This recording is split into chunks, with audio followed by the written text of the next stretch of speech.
വീണ്ടും വരുന്നവനായ ദൈവത്തിൻ്റെ അത്യുന്നതമായ നാമത്തിൽ ഏവർക്കും സ്നേഹവന്ദനം. കൊലോസ്യ ലേഖന പഠനത്തിലേക്ക് ഏവർക്കും സ്വാഗതം. ദൈവത്തിലേക്ക് ആശ്രയിച്ചുകൊണ്ട് ഒരു വാക്ക് പ്രാർത്ഥിച്ചുകൊണ്ട് നമുക്കായിരിക്കാം ദൈവത്തിലേക്ക് നമ്മെ ഏൽപ്പിക്കാം. ജീവനുള്ളവനും ജീവിപ്പിക്കുന്നവനും മനുഷ്യർക്കാർക്കും കണ്ടുകൂടാത്തവനും കാണാൻ കഴിയാത്തവനുമായി ആത്മീക തേജസ്സിൻ്റെ വിശുദ്ധിയുടെ പരിശുദ്ധിയുടെ മഹിമയുടെ പാരമ്യത്തിൽ തൻ്റെ ജനത്തിൻ്റെ നിലവിളിക്കും പ്രാർത്ഥനയ്ക്കും ചെവി തുറന്നിരിക്കുന്നവനെന്ന് അരുളി ചെയ്ത വാക്കുമാറാത്ത വിശ്വസ്തനായ ജീവനുള്ള ജീവിപ്പിക്കുന്ന നിത്യനായ സകലത്തിൻ്റെയും കാരണഭൂതനും സകലത്തെയും നിയന്ത്രിക്കുന്നവനും പരിപാലിക്കുന്നവനും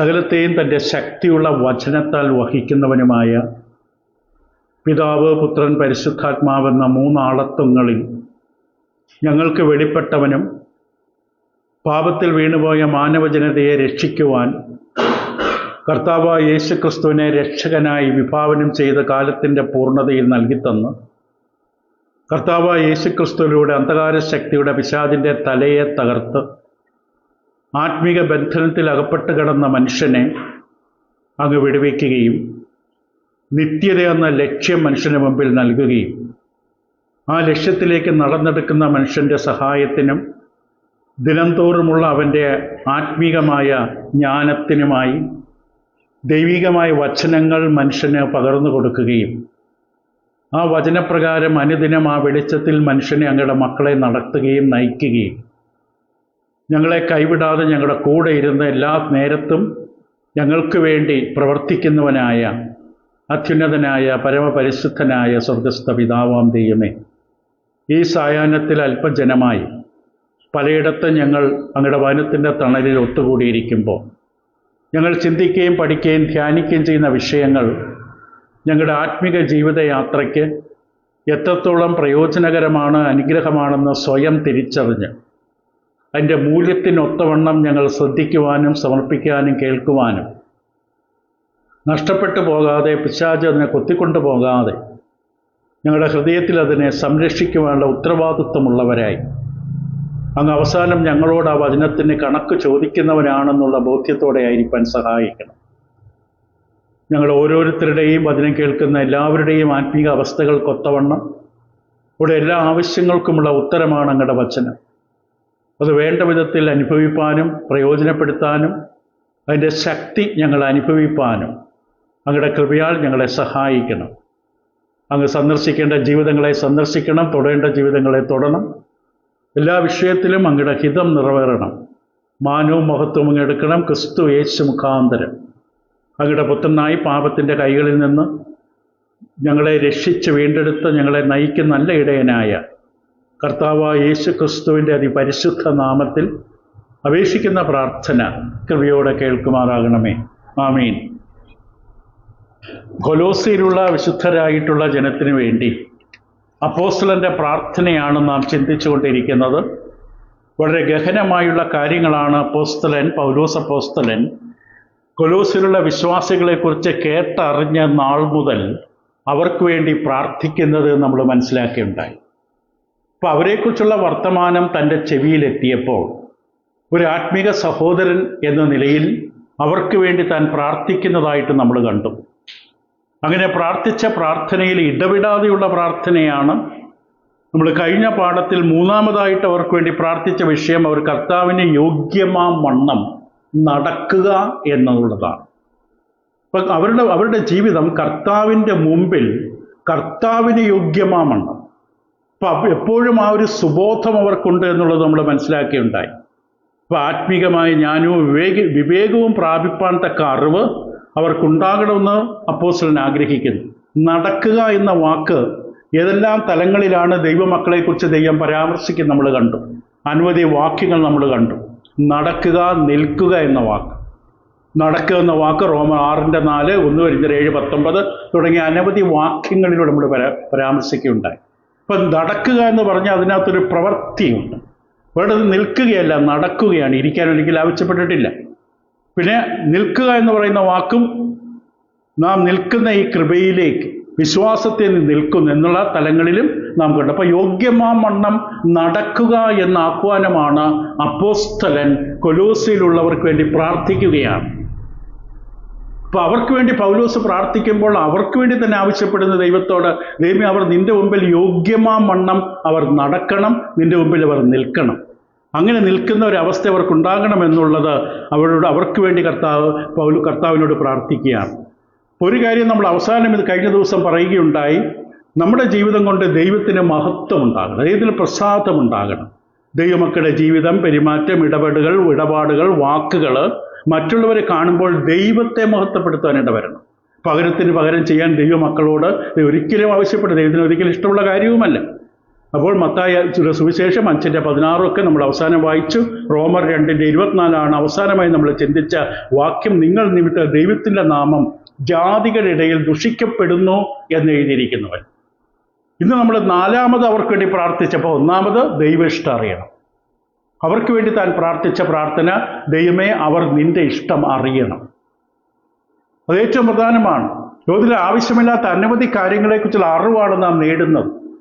പക്ഷെ പൗലോസ് അപ്പോസ്തലൻ കൊലോസ്യയിലുള്ള വിശ്വാസികൾക്ക് വേണ്ടി പ്രാർത്ഥിക്കുമ്പോൾ അവർക്ക് വേണ്ടി പ്രാർത്ഥിച്ചത്, ദൈവമേ, അവർ നിന്റെ ഇഷ്ടം അറിയണം. 2ാമത് ആത്മീകമായ സകല ജ്ഞാനവും വിവേകവും പ്രാപിക്കണം. ആത്മീകമായിട്ടുള്ള, ലൗകികമായിട്ടുള്ളതല്ല, ജഡീകമായിട്ടുള്ളതല്ല, ആത്മീകമായിട്ടുള്ള സകല ജ്ഞാനവും വിവേകവും അവർ പ്രാപിക്കണം. 3, അവസാനം നമ്മൾ കണ്ടു, യോഗ്യമാവണ്ണം നിന്റെ മുമ്പിൽ നടക്കണം. ഇപ്പം നാം നമുക്ക് വേണ്ടി ആഗ്രഹിക്കേണ്ടത് ഇതാണ്, മറ്റുള്ളവർക്ക് വേണ്ടി പ്രാർത്ഥിക്കേണ്ടതും ഇതാണ്. ഇപ്രകാരം എല്ലാവരും ചെയ്യണമെന്നില്ല, പക്ഷെ നാം അവർക്ക് വേണ്ടി പ്രാർത്ഥിക്കണം, നമ്മുടെ കടമയാണ്. 4ാമത്, നിങ്ങൾ പൂർണ്ണ പ്രസാദത്തിനായി, that they might please God in all respect, എല്ലാ വിധത്തിലും എല്ലാ സമയത്തും ദൈവത്തിന് പൂർണ്ണമായ പ്രസാദം കിട്ടുന്ന വിധത്തിൽ അവരുടെ ജീവിതം സംഭവിക്കണം. ഇതാണ് പൗലോസ് അവരെക്കുറിച്ച് പ്രാർത്ഥിക്കുമ്പോൾ പറഞ്ഞത്. അതിൻ്റെ വാക്യങ്ങളും നമ്പറും കണ്ടെത്താൻ കുറച്ച് ബുദ്ധിമുട്ട് വരും. അത് 10ാമത്തെ വാക്യത്തിലാണ്, നിങ്ങൾ പൂർണ്ണ പ്രസാദത്തിനായി കർത്താവിന് യോഗ്യമാവണ്ണം നടന്നു. പൂർണ്ണ പ്രസാദം. ഇപ്പം ദൈവത്തെ പ്രസാദിപ്പിക്കുക എന്ന വാക്ക്, ദൈവത്തെ പ്രസാദിപ്പിക്കുക, 2-3 വാക്യം നമ്മൾ പരിചയപ്പെട്ടാൽ, റോമർക്കെതിരെ ലേഖനം 8-ാം അധ്യായത്തിൻ്റെ 8-ാം വാക്യത്തിൽ പൗലോസ് അപ്പോസ്തലൻ പറയുന്നു, ജഡസ്വഭാവമുള്ളവർക്ക് ദൈവത്തെ പ്രസാദിപ്പിക്കാൻ കഴിയില്ല. ഇപ്പം ദൈവം നമ്മളെ വീണ്ടെടുത്തത്, പാപത്തിൽ നിന്ന് കർത്താവ് യേശുക്രിസ്തുവിൻ്റെ രക്തത്താൽ വീണ്ടെടുത്തത്, നമ്മൾ പരിശുദ്ധാത്മാവിനെ മുദ്രയായിട്ട് നമ്മുടെ ഉള്ളിൽ തന്നത് ആത്മാവിനെ അനുസരിച്ച് നടക്കുവാനാണ്. ആത്മാവിനെ അനുസരിച്ച് നടന്നാൽ മാത്രം, അതായത് ദൈവവചനം അനുസരിച്ച് നടക്കുക എന്ന് പറഞ്ഞാൽ നിയന്ത്രിക്കപ്പെടുക. എന്തിനാലാണോ ഞാൻ നിയന്ത്രിക്കപ്പെടുന്നത്, നിറയപ്പെട്ടത്, അതനുസരിച്ചാണ് ഞാൻ നടക്കുന്നത്. ഇപ്പൊ ഭ്രാന്ത് നിറഞ്ഞ മനുഷ്യൻ ഭ്രാന്തിനാൽ നയിക്കപ്പെടുന്നു, കോപത്താൽ നിറഞ്ഞ മനുഷ്യൻ കോപത്താൽ നയിക്കപ്പെടുന്നു, സ്നേഹത്താൽ നിറഞ്ഞ മനുഷ്യൻ സ്നേഹത്താൽ നയിക്കപ്പെടുന്നു, ആത്മാവ് നിറഞ്ഞ മനുഷ്യൻ ആത്മാവിനാൽ നയിക്കപ്പെടുന്നു. എന്താണ് എന്നിൽ നിറയുന്നത്? അത് വചനത്തെ ആണ് ഉദ്ദേശിക്കുന്നത്. ദൈവവചനവുമായി സമ്പർക്കമുള്ളൊരു വ്യക്തി, ഇങ്ങനെ പറയാറുണ്ട്, അവൻ്റെ രക്തം ബിബ്ലീനാണ്. എ ഗ്രൂപ്പല്ല, ബി ഗ്രൂപ്പല്ല, എക്സ് ഗ്രൂപ്പല്ല, വൈ ഗ്രൂപ്പല്ല, അവൻ്റെ രക്തം ബിബ്ലീനാണ്. ദൈവവചനം ധ്യാനിക്കുന്ന ഒരു മനുഷ്യൻ്റെ ജീവിതം നിയന്ത്രിക്കപ്പെടുന്ന ദൈവവചനത്താലാണ്. അതാണ് ദൈവത്തിന് പ്രസാദമായി ജീവിക്കുന്നത്. അതുകൊണ്ടാണ് റോമർ 8:8 ജഡസ്വഭാവമുള്ളവർക്ക് ദൈവത്തിനെ പ്രസാദിപ്പിക്കാൻ കഴിയില്ല. 1 കൊരിന്ത്യർ 7:32 പൗലോസ് പറഞ്ഞു, വിവാഹം ചെയ്യാത്തവൻ കർത്താവിനെ എങ്ങനെ പ്രസാദിപ്പിക്കുമെന്ന് വെച്ച് കർത്താവിനുള്ളത് ചിന്തിക്കുന്നു. ഇപ്പൊ കുടുംബജീവിതത്തിൽ പ്രവേശിച്ചവരെ സംബന്ധിച്ച്, കല്യാണം കഴിച്ചവരെ സംബന്ധിച്ച്, ഭാര്യയെ, മക്കളെ, ഭർത്താവിനെ എങ്ങനെ പ്രസാദിപ്പിക്കണം എന്ന ലക്ഷ്യമാണ് ഏറ്റവും പ്രധാനം. അത് ആഹാരം ഉണ്ടാക്കുമ്പോഴാകട്ടെ, വസ്ത്രം വാങ്ങാൻ പോകുമ്പോഴാകട്ടെ, കർത്താവിന് അല്ലെങ്കിൽ ഭർത്താവിന് മക്കൾക്ക് ഇഷ്ടമുള്ളത് വേണം ചെയ്യാൻ. പക്ഷെ വിവാഹം കഴിക്കാത്ത ഒരാളെ കുറിച്ച് പൗലോസ് പറയുന്നത്, അവന് ഒറ്റ ചിന്തയുള്ളൂ, കർത്താവിനെ എങ്ങനെ പ്രസാദിപ്പിക്കണം. കർത്താവിനെ എങ്ങനെ പ്രസാദിപ്പിക്കുമെന്ന് വെച്ച് കർത്താവിനുള്ളത് ചിന്തിക്കുന്നു. ഇപ്പൊ തൻ്റെ ചിന്തകൾ മുഴുവൻ ദൈവികമായ ആത്മീയ കാര്യങ്ങളാണ്. ഇപ്പൊ ദൈവം പ്രസാദിക്കണമെങ്കിൽ നമുക്ക് വേണ്ടതാണ്. 1 തെസ്സലോനിക്കർ 2-ാം അധ്യായത്തിൻ്റെ 4-ാം വാക്യത്തിൽ, ഞങ്ങൾ മനുഷ്യരെയല്ല, ഞങ്ങളുടെ ഹൃദയം ശോധന ചെയ്യുന്ന ദൈവത്തെ അത്രേ പ്രസാദിപ്പിച്ചുകൊണ്ട്. അതൊരു വ്യക്തി ദൈവം തമ്മിലുള്ള ബന്ധമാണ്. ദൈവം നമ്മുടെ ഹൃദയത്തിൻ്റെ അകത്തുള്ള ചിന്ത അറിയാം. ബാഹ്യമായിട്ടുള്ളതല്ല, എനിക്ക് ദൈവത്തെ പ്രസാദിപ്പിക്കണം. ഞാൻ ബാഹ്യമായിട്ട് പുറമേ എന്ത് ചെയ്താലും ദൈവത്തിൻ്റെ പ്രസാദം. ദൈവം എന്നെ ശ്രദ്ധിച്ചുകൊണ്ടിരിക്കുകയാണ്, ദൈവം എന്നെ നോക്കിക്കൊണ്ടിരിക്കുകയാണ്. ഞാൻ ദൈവനെ സംസാരിക്കുമ്പോഴും ദൈവം എന്നെ ശ്രദ്ധിച്ചിട്ട് അടുക്കലുണ്ട്. ഇപ്പോൾ ദൈവത്തിൻ്റെ ഹൃദയത്തിലേക്ക് നോക്കിയാൽ ഇത് ഇദ്ദേഹത്തിൻ്റെ ഒരു തൊഴിലാണ്, അതോ വേറെ എന്തെങ്കിലും സാമ്പത്തിക നേട്ടത്തിന് വേണ്ടിയാണ്, അതോ മറ്റുടെ മുമ്പിൽ പ്രസിദ്ധി നേടാനാണ്, മറ്റേതെങ്കിലും ഉദ്ദേശത്തോടു കൂടിയാണ്? എന്തുകൊണ്ടാണ് ഞാൻ ദൈവത്തിൻ്റെ വചനം കൈകാര്യം ചെയ്യുന്നത് എന്ന് എന്നേക്കൊക്കെ നിങ്ങളോട് ദൈവം ചോദിക്കുന്നത്? എന്തുകൊണ്ടാണ് ഈ വൈകുന്നേര സമയം നിങ്ങൾ ദൈവത്തിന് മുമ്പിൽ ഇരിക്കുന്നത്? അത് നമ്മുടെ ഹൃദയത്തെ ശോധന ചെയ്ത ദൈവം നമ്മൾ എന്തുകൊണ്ട് ഇരിക്കുന്നു എന്ന് കണ്ട് ദൈവത്തിന് സന്തോഷം തോന്നണം. വേറെ നിവൃത്തിയില്ലാത്തത് കൊണ്ടാകരുത്. എന്തുകൊണ്ടാണ് ഞാൻ വചനം വായിക്കുന്നത്? എന്തുകൊണ്ടാണ് വചനം കേൾക്കുന്നത്? എന്തുകൊണ്ടാണ് വചനം സംസാരിക്കുന്നത്? ആ എന്തുകൊണ്ട് എന്നുള്ളത് ദൈവത്തിന് ഇഷ്ടപ്പെട്ട കാര്യമായിരിക്കണം. ദൈവം അതിൽ പ്രസാദിക്കണം. അതേ അധ്യായത്തിൻ്റെ 15-ാം വാക്യം 1 തെസ്സലോനിക്കർ 2:15 യഹൂദന്മാർ കർത്താവ് യേശുവിനെയും സ്വന്തം പ്രവാചകന്മാരെയും കൊന്നവരും ഞങ്ങളെ ഓടിച്ചു കളഞ്ഞവരും ദൈവത്തെ പ്രസാദിപ്പിക്കാത്തവരുമാണ്. പക്ഷേ ചുറ്റുപാടുമുള്ളവരുടെ എല്ലാം കയ്യടിയും വലിയ സ്നേഹവും ഒക്കെ സമ്പാദിച്ചവരാകാം. നാട്ടുകാരും വീട്ടുകാർക്കും എല്ലാം ഇഷ്ടപ്പെട്ടതാകാം. പക്ഷെ ദൈവത്തിന് ഇഷ്ടമല്ല. ദൈവത്തിന് ആ വ്യക്തിയെ ഇഷ്ടമല്ല. അതും ആകരുത്. ഒരുപക്ഷെ ബാക്കിയുള്ളവരും ചുറ്റുപാടും ജോലി ചെയ്യുന്ന ഒരു സ്ഥലത്തും മറ്റുള്ളവരുടെ എല്ലായിടത്തും നമ്മളോട് അല്പം അപ്രീതി തോന്നിയാലും അനിഷ്ടം തോന്നിയാലും, കാരണം നമ്മൾ ആത്മീയമായി ജീവിക്കാൻ ശ്രമിക്കുന്ന ലോകത്തിലുള്ളവരെ നമ്മളൊരു വിരോധമായി നിൽക്കും. പക്ഷെ ദൈവത്തിന് പ്രസാദമുള്ളതായിരിക്കണം. അതായിരിക്കും നമ്മൾ ശ്രദ്ധിക്കേണ്ടത്. 1 തെസ്സലോനിക്കർ 4:1 സഹോദരന്മാരെ, ഒടുവിൽ സഹോദരന്മാരെ, ദൈവപ്രസാദം ലഭിപ്പാൻ തക്കവണ്ണം നിങ്ങളെ എങ്ങനെ നടക്കണം? നടക്കാന്ന് പറഞ്ഞ ജീവിതം ദൈവപ്രസാദം ലഭിക്കാൻ തക്കവണ്ണം എങ്ങനെ നടക്കണം എന്ന് ഞങ്ങളെ കണ്ട് പഠിച്ചിട്ടുണ്ടല്ലോ എന്ന് ചോദിക്കവിടെ. മനുഷ്യരെ പ്രസാദിപ്പിക്കുന്നതിനെ കുറിച്ച് ഈ വാക്ക് ഒരു 17 തവണ പോയി പുതിയ നിയമത്തിൽ കാണും.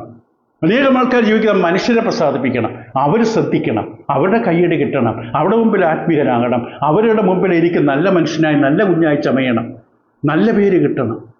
അത് അനേക വാക്യം, ഉദാഹരണത്തിന് 1-2 വാക്യങ്ങളാണെങ്കിൽ പരിചയപ്പെടാൻ വേണ്ടി വായിക്കാം. മത്തായി 14:6 വാക്യം അത് എന്താണ് അർത്ഥമാക്കുന്നത് പരിചയപ്പെടാൻ വേണ്ടി. മത്തായിയുടെ സുവിശേഷം 14-ാം അധ്യായത്തിൻ്റെ 6 വാക്യം പറയുന്നത്, എന്നാൽ ഹേരോദാവിൻ്റെ ജന്മദിവസമായപ്പോൾ ഹേരോദ്യയുടെ മകൾ സഭാമധ്യേ നൃത്തം ചെയ്ത് ഹേരോദാവിനെ പ്രസാദിപ്പിച്ചു. ഇപ്പൊ ഹേരോദ്യയുടെ മകൾ ഡാൻസ് ചെയ്ത് അപ്പനെ പ്രസാദിപ്പിച്ചു, സന്തോഷിപ്പിച്ചു. മർക്കോസ് 6:22 മർക്കോസ് 6:22 മനുഷ്യരെ പ്രസാദിപ്പിക്കുന്നതിനെ കുറിച്ച് പറയുമ്പോൾ ഇങ്ങനെ പറയും. അതും അതേ വിഷയം തന്നെയാണ് അവിടെയും പറയുന്നത്, വായിക്കണമെന്നില്ല. പ്രവൃത്തികൾ 6:5 അപ്പോസ്തലരുടെ പുസ്തകം 6-ാം അധ്യായത്തിൻ്റെ 5-ാം വാക്യത്തിൽ ഇങ്ങനെ എഴുതിയിട്ടുണ്ട്, ഈ വാക്ക് കൂട്ടത്തിനൊക്കെ ബോധ്യമായി എന്ന വാക്ക് അതും അവിടെയാണ്, അതാണ് ഉദ്ദേശിക്കുന്നത്. അത് റോമലേഖനം 15-ന്റെ 1-2 വാക്യങ്ങളിലും കാണാം. റോമർ 15-ാം അധ്യായത്തിൻ്റെ 1-2 വാക്യങ്ങളിലും മനുഷ്യരെ പ്രസാദിപ്പിക്കുന്നതിനെ കുറിച്ച്, എന്നാൽ ശക്തരായ നാം അശക്തന്മാരുടെ ബലഹീനതകളെ ചുമക്കുകയും നമ്മിൽ തന്നെ പ്രസാദിക്കാതിരിക്കുകയും ചെയ്യണം. നമ്മിൽ ഓരോരുത്തരും കൂട്ടുകാരൻ്റെ നന്മയ്ക്കായിട്ട് ആത്മിക വർധനവിന് വേണ്ടി പ്രസാദിപ്പിക്കണം. ഇപ്പം നമ്മൾ അന്യോന്യം എനിക്ക് തന്നെ സന്തോഷം തോന്നണം. ഒരു കാര്യം ചെയ്തിട്ട് ഞാൻ തന്നെ സന്തോഷിക്കുക എന്ന് പറഞ്ഞാൽ എനിക്കത് വെറുപ്പാണ് നീ ചെയ്യുന്നത് കണ്ടിട്ട്. അപ്പോൾ ഇവിടെ പ്രസാദിപ്പിക്കുക എന്ന് പറഞ്ഞതാണ് ഇവിടെ പൗലോസ് ഇവർക്ക് വേണ്ടി പ്രാർത്ഥിച്ചത്. അത് 1 കൊരിന്ത്യർ 7-ാം അധ്യായത്തിൻ്റെ 33-ാം വാക്യം, 34-ാം വാക്യം, 10-ാം അധ്യായം 33-ാം വാക്യത്തിലൊക്കെ മനുഷ്യരെ പ്രസാദിപ്പിക്കുന്നതിനെ കുറിച്ച് 17 തവണ പുതിയ നിയമത്തിൽ കാണും. ഇപ്പൊ ഇവിടെ പൗലോസ് കൊലോസ്യയിലുള്ള വിശ്വാസങ്ങൾക്ക് വേണ്ടി പ്രാർത്ഥിച്ചപ്പോൾ അവർക്ക് വേണ്ടി പ്രാർത്ഥിച്ച ആത്മീകമായ ഉദ്ദേശം എന്ന് പറയുന്നത്, പ്രാർത്ഥനാ വിഷയം എന്ന് പറയുന്നത്, ദൈവമേ ദൈവം നിന്റെ മുമ്പിൽ പൂർണ്ണ പ്രസാദം. അപ്പോൾ എനിക്ക് കുറച്ചിഷ്ടമാണ്, കുറച്ചിഷ്ടപ്പെട്ടില്ല, എനിക്ക് ആ ഭാഗം കൊള്ളാം, ഈ ഭാഗം കൊള്ളില്ല എന്നല്ല, പൂർണ്ണ പ്രസാദത്തിനായി. അപ്പം ഇത് അസാധ്യമായ കാര്യമാണെങ്കിൽ പൗലോസ് പ്രാർത്ഥിക്കില്ല. ഒരിക്കലും മനുഷ്യരെ കൊണ്ട് ആ നിലവാരത്തിൽ എത്താൻ കഴിയാത്തൊരു കാര്യം ഒരിക്കലും അപ്പോസ്തലൻ പ്രാർത്ഥിക്കില്ല. അപ്പോസ്തലൻ പറഞ്ഞു, ഇത് നടക്കുന്ന കാര്യമല്ല, വെറുതെ എന്തിനാ പ്രാർത്ഥിക്കുന്നത്? അത് ദൈവഹിതമല്ല. ദൈവഹിതമല്ലാത്ത കാര്യത്തിൽ എത്ര നിലവിളിച്ചിട്ടും കാര്യമില്ല, ദൈവം സാധിച്ചു തരില്ല. പക്ഷെ ഇത് സാധിക്കുന്ന കാര്യമാണ്. ദൈവത്തിന് മുമ്പിൽ പ്രസാദകരമായി ഒരു ദൈവ പൈതലിന് ജീവിക്കാൻ കഴിയും എന്നുള്ളത് കൊണ്ടാണ് ഒരാളുടെ പ്രാർത്ഥനയുടെ സഹായം. നമ്മൾ അതുകൊണ്ടാണ് മറ്റുള്ളവർക്ക് വേണ്ടി പ്രാർത്ഥിക്കേണ്ടത്. ഇപ്പൊ പരിജ്ഞാനം കൊണ്ട് മാത്രം പ്രയോജനമില്ല. കുറെ പഠിച്ചിട്ടുണ്ട്, യാതൊരു കാര്യമില്ല. അറിഞ്ഞതുകൊണ്ടും കാര്യമായില്ല. അത് യാക്കോബ് കൃത്യമായിട്ട് പറയും. നന്മ ചെയ്യാൻ അറിഞ്ഞിട്ടും അത് ചെയ്യുന്നില്ലെങ്കിൽ അറിഞ്ഞിട്ടെന്താ കാര്യം?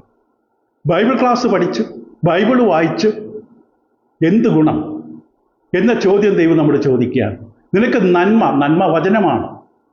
നന്മയുടെ അറിവ് വചനത്തിലൂടെയാണ്. യാക്കോബ് 4:17 നന്മ ചെയ്യാൻ അറിഞ്ഞിട്ടും ചെയ്യാത്തവന് അത് ഗുണമില്ലെന്ന് മാത്രമല്ല, ആ വാക്യം പറയുന്നത് ശക്തമായൊരു കാര്യമാണ്. അവിടെ പറഞ്ഞ എന്താണ്?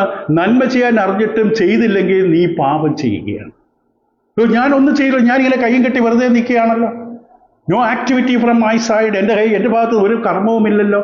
പക്ഷെ നീ അറിഞ്ഞില്ലേ, ഇന്നത് ചെയ്യണമെന്ന് നിനക്ക് അറിവ് കിട്ടിയില്ലേ? ആ അറിവ് എന്തിനാണ്? പ്രവർത്തിക്കാനാണ്. ആ അറിവ് നിനക്ക് അത് ചെയ്യാനാണ്. ചെയ്യേണ്ട കാര്യത്തെക്കുറിച്ച് അറിവ് കിട്ടിയിട്ടും അതനുസരിച്ച് ചെയ്യാതിരിക്കുമ്പോൾ ദൈവം ഒരു വലിയൊരു ഡെഫിനിഷനാണ് പാപത്തെക്കുറിച്ചത്. അത് പാപമാണ്. അപ്പോൾ വെറും പരിജ്ഞാനം കൊണ്ട് മാത്രം പ്രയോജനമില്ല. ഇവിടെ പൗലോസ് അപ്പോസ്തലൻ ഇവർക്ക് വേണ്ടി പ്രാർത്ഥിച്ച ആത്മീകമായ ജ്ഞാനവും വിവേകവും പ്രാപിക്കുന്നതിൻ്റെ ഉദ്ദേശം അപ്പോൾ എന്താണ്? ജീവിതത്തിൽ നേരിടേണ്ടി വരുന്ന സാഹചര്യങ്ങളിൽ ദൈവത്തിന് പ്രസാദം ലഭിക്കുന്ന വിധത്തിൽ അത് ഉപയോഗിക്കാൻ കഴിയണം. ഇപ്പം നമ്മുടെ ജീവിതത്തിൽ എന്തെല്ലാം സാഹചര്യങ്ങൾ വരുമെന്ന് നമുക്കറിയില്ല. നാളെ ഇതേ സമയത്ത് നിങ്ങളുടെ ജീവിതത്തിൽ എന്താ സംഭവിക്കാൻ പോകുന്നത്? നിങ്ങളുടെ കുടുംബത്തിൽ എന്താ സംഭവിക്കാൻ പോകുന്നത്? നിങ്ങളുടെ നാട്ടിൽ എന്താ സംഭവിക്കാൻ പോകുന്നത്? നമുക്ക് ആർക്കും അറിയില്ല.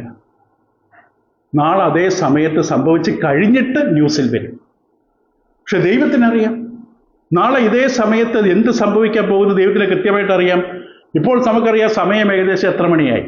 സമയം ഏകദേശം 7:30 നാളെ 7:30 എന്ത് സംഭവിക്കും? ഇപ്പം നമുക്കറിയില്ല, പക്ഷെ ദൈവത്തിനറിയാം. ഇപ്പം നാളെ സംഭവിക്കുന്ന ഒരു ദുരന്തമാണെങ്കിൽ, ഉദാഹരണത്തിനാണ്, ഹൈപ്പോത്തറ്റിക്കലാണ്, നാളെ നമ്മുടെ ജീവിതത്തിൽ സംഭവിക്കാൻ പോകുന്നൊരു ദുരന്തമാണെങ്കിൽ ഇന്ന് ദൈവം നമ്മോട് അതനുസരിച്ച് ചില കാര്യങ്ങൾ പറയുന്നുണ്ട്. ഒരുങ്ങാനാകാം, ബലപ്പെടാനാകാം, ഉൾക്കാഴ്ചയ്ക്കാകാം, അതിനെ അതിജീവിക്കാനുള്ള വെളിച്ചത്തിനാകാം. ദൈവം നമ്മൾ സംസാരിക്കുകയാണ്. അപ്പം ഇന്ന് നമ്മോട് സംസാരിച്ചത് നാളെ നമ്മൾ നേരിടേണ്ടി വേണ്ടിയുള്ള കാര്യങ്ങളെക്കുറിച്ചുള്ള വിവരമാണ്. ഇപ്പോൾ പരിജ്ഞാനം എന്ന് പറയുന്നതാണ്. ഇപ്പോൾ ആത്മീകമായ ജ്ഞാനവും വിവേകവും പ്രാപിക്കുന്നതിൻ്റെ ഉദ്ദേശം എന്താണ്? ജീവിതത്തിൽ നേരിടേണ്ടി വരുന്ന സാഹചര്യങ്ങൾ ദൈവത്തിന് പ്രസാദകരമായ നിലയിൽ അതിനെ ഉപയോഗിക്കണം. ഇപ്പോൾ ദാവീദ് വെറുതെ ആടുകളുമായിട്ട് ഈ സമയത്ത് ഇങ്ങനെ കിന്നരം വായിച്ചുകൊണ്ട് ദൈവത്തെ സ്തുതിച്ച് പ്രാർത്ഥിച്ചുകൊണ്ടിരുന്നു. ആ ഒരു അറിവ്, ദൈവത്തുള്ള ബന്ധം എവിടെ ഉപയോഗപ്പെട്ടത്? അവിടെ ഇതാ ഗോലിയാത്ത് വന്നപ്പോൾ, മുമ്പിൽ പ്രതികൂലം വന്നപ്പോൾ. നാം വിശ്വസിക്കുന്ന പറയും. പക്ഷെ ഒരു ദുരന്തം മുമ്പിൽ വരണം, ഒരു പ്രതികൂലം വരണം, നമ്മൾ പ്രതീക്ഷിക്കാത്ത വിധത്തിൽ മറ്റൊരാൾ നമ്മളോട് ഇടപെടുന്ന സാഹചര്യം വരണം. അപ്പോഴും നമ്മുടെ പ്രതികരണം ഒന്ന് റെക്കോർഡ് ചെയ്ത് വെക്കണം. നമ്മൾ എങ്ങനെയാണ് പ്രതികരിച്ചത്? വിശ്വാസി എന്ന് പറയുന്ന ഞാൻ എങ്ങനെയാണ് പ്രതികരിച്ചത്? ഇപ്പോൾ നമ്മൾ വിശ്വാസം എന്ന് പറയാൻ എളുപ്പമാണ്, പക്ഷെ അതനുസരിച്ച് നമ്മുടെ പ്രായോഗിക ജീവിതത്തിൽ അത് പ്രായോഗികമാക്കുന്നില്ല എന്നുള്ളത്. അപ്പോൾ ജീവിതത്തിൽ നേരിടേണ്ടി വരുന്ന സാഹചര്യങ്ങളിൽ ദൈവം നമ്മൾ കിട്ടിയ അറിവ് ആ സാഹചര്യത്തിൽ ഉപയോഗിക്കുന്ന സമയത്ത് ദൈവം പറയും, ഐ എം സോ ഹാപ്പി, ഞാൻ നിന്നെ പഠിപ്പിച്ചത് വെറുതെ ആയില്ല. ഇന്നലെ വൈകുന്നേരം 7:30 ഞാൻ നിന്നോട് പറഞ്ഞ കാര്യങ്ങൾ ഇന്ന് 7:30 നീ നേരിടേണ്ടി വരുന്ന സാഹചര്യത്തിൽ നീ ഇത് പ്രാക്ടിക്കലായി ഉപയോഗിച്ചപ്പോൾ ഐ എം സോ പ്ലീസ്ഡ്. കർത്താവ് യേശു അങ്ങനെയായിരുന്നു. തൻ്റെ ജീവിതത്തിലെ എല്ലാ സാഹചര്യങ്ങളിലും താൻ ഓരോ സന്ദർഭങ്ങളിൽ എങ്ങനെയാണോ റിയാക്ട് ചെയ്യേണ്ടത്, ദൈവം ഉദ്ദേശിച്ച തരത്തിൽ തന്നെ റിയാക്ട് ചെയ്യും. നമ്മൾ റിയാക്ട് ചെയ്ത് ദൈവമേ അക്സെപ്റ്റ് ഇറ്റ് എന്നല്ല. ദൈവം എന്താണ്, എന്നെക്കുറിച്ച് ഞാൻ എങ്ങനെ റിയാക്ട് ചെയ്യണമെന്ന് ദൈവം എന്നെക്കുറിച്ച് ആഗ്രഹിക്കുന്നോ അതേപോലെ ഞാൻ റിയാക്ട് ചെയ്യുമ്പോൾ ദൈവം പ്രസാദിക്കുകയാണ്. അപ്പോൾ നമ്മൾ എത്രത്തോളം താഴെയാണ് നമുക്ക് മനസ്സിലാകും. ഇവിടെ അതുകൊണ്ടാണ് യാക്കോബ് പറഞ്ഞത്, നന്മ ചെയ്യാൻ അറിഞ്ഞാൽ മാത്രം പോരാ, അത് ഉപയോഗിക്കണം. അപ്പോൾ ബൈബിളിൽ നൽകപ്പെട്ട വെളിപാടുകളിലൂടെ അല്ലാതെ ദൈവത്തിൻ്റെ ഇഷ്ടം അറിയാൻ പറ്റും. പത്രം വായിച്ചാലോ ന്യൂസ് കണ്ടാലോ പുസ്തകങ്ങൾ വായിച്ചാലോ ഒന്നും ദൈവഹിതം അറിയാൻ പറ്റില്ല. ദൈവം എന്താണ് എൻ്റെ ജീവിതത്തെക്കുറിച്ച് ഇഷ്ടപ്പെടുന്നത്? ഞാൻ ലോകത്തിൽ എവിടെ ആയിക്കൊള്ളട്ടെ, എൻ്റെ ജീവിതത്തെക്കുറിച്ചുള്ള ദൈവത്തിൻ്റെ ഇഷ്ടം എന്താണ്? അത് നിറവേറ്റുന്നതാണ് ജീവിത സംതൃപ്തി. എന്താണ് ജീവിതത്തിൻ്റെ ഉദ്ദേശം എന്താണെന്ന് നമ്മൾ സംസാരിക്കാറുണ്ട്. ദൈവത്തിൻ്റെ ഹിതമറിഞ്ഞ് അത് നിറവേറ്റുന്നതാണ് ജീവിതത്തിൻ്റെ ലക്ഷ്യം. എൻ്റെ ജീവിതത്തിൽ ദൈവത്തിൻ്റെ ലക്ഷ്യമുണ്ട്. വെറുതെ ഞാൻ ജനിച്ചതല്ല. എൻ്റെ ജന്മം പോലും ദൈവത്തിനറിയാം. പക്ഷെ മാതാപിതാക്കൾക്കറിയില്ല, ഇത് അബദ്ധത്തിൽ ജനിച്ചതാകാം. പക്ഷെ ദൈവത്തിനറിയാം എൻ്റെ ജന്മത്തിൻ്റെ ഉദ്ദേശം. ആ ഉദ്ദേശം ഞാൻ എന്ന് തിരിച്ചറിയുമോ അതനുസരിച്ച് ഞാൻ എൻ്റെ ജീവിതം നിറവേറ്റി പൂർത്തിയാക്കുമ്പോൾ എൻ്റെ ജീവിതം പൂർണ്ണമായി. ഇപ്പം ദൈവഹിതം അറിയാൻ വചനത്തിലൂടെ മാത്രമേ കഴിയൂ. വചനത്തിലൂടെ ദൈവഹിതം അറിഞ്ഞവർക്ക് മാത്രമേ ദൈവത്തെ പ്രസാദിപ്പിക്കാൻ കഴിയുകയുള്ളൂ. ഇവിടെ പറഞ്ഞ സകലത്തിലും ദൈവത്തിന് പൂർണ്ണ പ്രസാദം എന്ന് വെച്ചാൽ ക്രിസ്ത്യ ജീവിതത്തിൻ്റെ എല്ലാ മേഖലകളിലും ക്രിസ്തുവിൻ്റെ ഉപദേശം ഒന്നും വിട്ടുകളയാതെ പോവുക. ഇപ്പം ദൈവത്തെ പ്രസാദിപ്പിച്ച് ജീവിക്കുന്നവർ ഏറെക്കുറെ മറ്റുള്ളവർക്കും പ്രസാദകരമായി. ഒന്നുകൂടെ പറയാം. ഇപ്പം ദൈവത്തെ പ്രസാദിപ്പിക്കുന്ന ജീവിതമാണ് മിസ്റ്റർ എക്കുള്ളത്. അതിന് എന്ത് ചെയ്താലും വചനത്തിൻ്റെ അടിസ്ഥാനത്തിൽ ദൈവത്തിന് ഇഷ്ടമാണോ എന്ന് ചോദിക്കണം. ഭൂരിപക്ഷം ആൾക്കാരും ഒരു കാര്യം പറയും, വെയിറ്റ് ഞാൻ ദൈവനെ പരിശോധിക്കട്ടെ. പഴയത്തിൽ എല്ലാ രാജാക്കന്മാരും യുദ്ധം ജയിച്ചത് ദൈവത്തോട് ആലോചന ചോദിച്ചിട്ടാണ്. അവരോട് എന്ത് മറുപടി പറയാം? ഞാൻ ഈ യുദ്ധത്തിന് പോകണോ? ആ പരീക്ഷയെ ദൈവം നീ എൻ്റെ കയ്യിൽ ഏൽപ്പിക്കുമോ? ഈ വിഷയത്തിൽ എൻ്റെ ദൈവം നിൻ്റെ ഹിതം എന്താണ്? ഇപ്പം ദൈവത്തെ പ്രസാദിപ്പിക്കുന്ന ജീവിതം ജീവിക്കുന്ന വ്യക്തി താൻ ഇടപെടുന്ന എല്ലാവർക്കും താൻ സ്വീകാര്യനായിരിക്കും. ആത്മീയമായിട്ട് ചിലപ്പോൾ ചില നിയമങ്ങളുണ്ടാകും, അതിനോട് ഉറച്ചു തന്നെ നിൽക്കും. പക്ഷെ താൻ ആരോടും പോയി വഴക്കുണ്ടാക്കി നടക്കില്ല. കാരണം ആ വ്യക്തിയുടെ ജീവിതം ദൈവത്തിന് പ്രസാദം. അതാണ് ലൂക്കോസ് 2:52 കർത്താവ് യേശുവിൻ്റെ ശൈശവത്തെക്കുറിച്ച് പറയുമ്പോൾ ലൂക്കോസ് 2-ാം അധ്യായത്തിൻ്റെ 52-ാം വാക്യത്തിൽ ഇപ്രകാരമാണ് എഴുതിയിരിക്കുന്നത്. ലൂക്കോസ് 2:52 അവിടെ കർത്താവ് യേശുവിനെ കുറിച്ച് പറഞ്ഞപ്പോൾ ഇങ്ങനെ എഴുതിയിരിക്കുന്നത് നമുക്ക് വായിക്കാം. യേശു ജ്ഞാനത്തിലും വളർച്ചയിലും ദൈവത്തിൻ്റെ കൃപയിൽ മുതിർന്നു വന്നു എന്നല്ല എഴുതിയത്. ചുറ്റുപാടുമുള്ളവർക്കും ആ വ്യക്തി ഇഷ്ടപ്പെട്ട വ്യക്തിയായി. ആ വ്യക്തിയെ ഒരു തടിപ്പണി ഏൽപ്പിച്ചു കഴിഞ്ഞാൽ, ഒരു കസേര ഉണ്ടാക്കാൻ കഴിഞ്ഞാൽ കൊള്ളാത്ത തടി കൊണ്ട് അദ്ദേഹം ഉണ്ടാക്കില്ല. ഒരു ജോലി നാട്ടുകാർക്ക് ആരെങ്കിലും ഏൽപ്പിച്ചു കഴിഞ്ഞാൽ ആ ജോലിയിൽ വിശ്വസ്തനാണ്. ഇപ്പൊ ജനത്തിൻ്റെ കൃപ, മനുഷ്യരുടെ കൃപ എന്ന് വെച്ചാൽ മനുഷ്യർക്ക് ഇഷ്ടമാണ് ഈ വ്യക്തിയെ. വ്യക്തിയുടെ ഉപദേശം വരുമ്പോൾ സംഗതി വേറെയാണ്, പക്ഷെ ആ വ്യക്തി എല്ലാവർക്കും ഇഷ്ടമാണ്. ചിലർക്ക് ആരെ ഇഷ്ടമല്ല, കാരണം ആ വ്യക്തിയുടെ പെരുമാറ്റം അങ്ങനെയാണ്. ആ വ്യക്തിക്കുള്ള കുഴപ്പം ആ വ്യക്തി ദൈവത്തിന് ഇഷ്ടമുള്ളതല്ലോ അല്ല എല്ലാം ജീവിക്കുന്നു. ഇപ്പൊ ദൈവത്തിന് പ്രസാദമുള്ള ജീവിതം ജീവിക്കുന്ന വ്യക്തികൾ ഏറെക്കുറെ എന്ന് പറയാൻ കാരണം സ്പിരിച്വലായ കാര്യങ്ങൾ വരുമ്പോൾ ആ വ്യക്തിയെ തീരുമാനം പറയും, ഇല്ല ഞാൻ വിഗ്രഹത്തിന് മുമ്പിൽ മുട്ടുമടക്കില്ല. അത് രാജാവ് നൽകിയ ആഹാരമാണെങ്കിലും ഞാൻ കഴിക്കില്ല. എന്തൊക്കെ നിർബന്ധിച്ചാലും ഭീഷണിപ്പെടുത്തിയാലും ഞാൻ വഴങ്ങില്ല. ചിലർക്കത് ഇഷ്ടപ്പെടില്ല, പക്ഷെ ദൈവത്തിനത് ഇഷ്ടമാണ്. അതുകൊണ്ട് ആ വ്യക്തി ഒരു ആപത്തിൽ നിന്ന് ചാടുമ്പോൾ ദൈവ വ്യക്തിയെ പുറത്തു കൊണ്ടുവരും. കാരണം ആ വ്യക്തി ജീവിക്കാൻ ദൈവത്തെ സന്തോഷിപ്പിക്കാനാണ്. അപ്പനെയും അമ്മയും നാട്ടുകാരെ ഭർത്താവിനെ ഭാര്യയെ സന്തോഷിപ്പിക്കാനല്ല.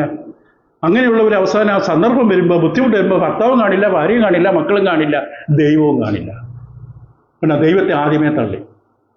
ഇപ്പം ദൈവത്തെ പ്രസാദിപ്പിക്കുക.